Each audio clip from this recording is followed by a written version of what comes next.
Oh, hi! You caught me taking a massive dump. Speaking of going to the bathroom, let's talk about the time Marvel Comics decided to print their comics on toilet paper.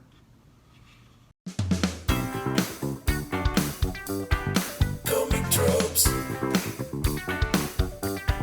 Comic tropes.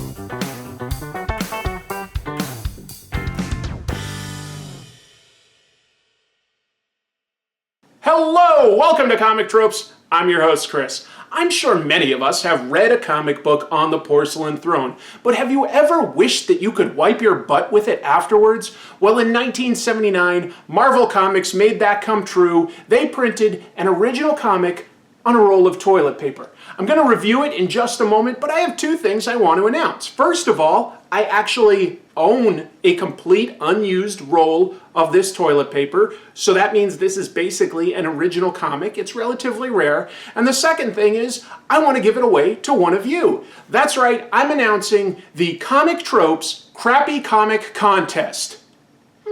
Oh. I want you to send me the worst comic book that you can find. Now, I won't be able to return these, so don't send me anything that you consider valuable. But anything I receive before the end of 2018 will be eligible, and in 2019, early January, I will announce the winner. They will receive this roll of toilet paper with an original comic on it, and I will review the winning submission.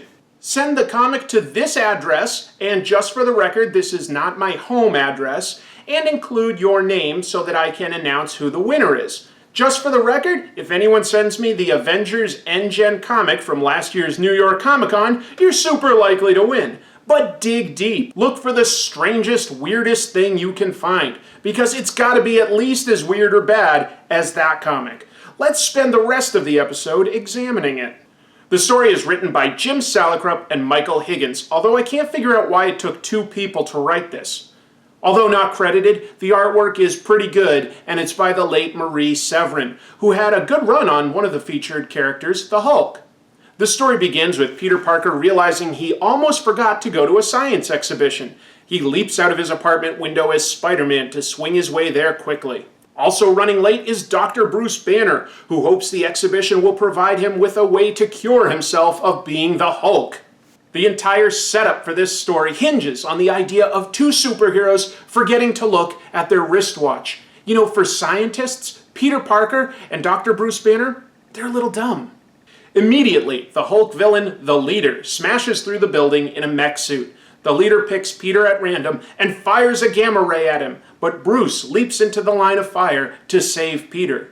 Bruce's reactions are faster than Peter Parker's spider sense. That's impressive. Bruce survives the gamma blast and emerges as the Hulk. The Hulk smashes the mech suit, and Spider-Man webs up the Leader. Then Spider-Man compliments the Hulk, and he tells Spider-Man to get lost and leaps away. And that's the entire story. It's pretty short. In fact, probably by the third time you're going to the bathroom, you're bored of the story. But its biggest problem is that it's designed incorrectly. It basically reads backwards.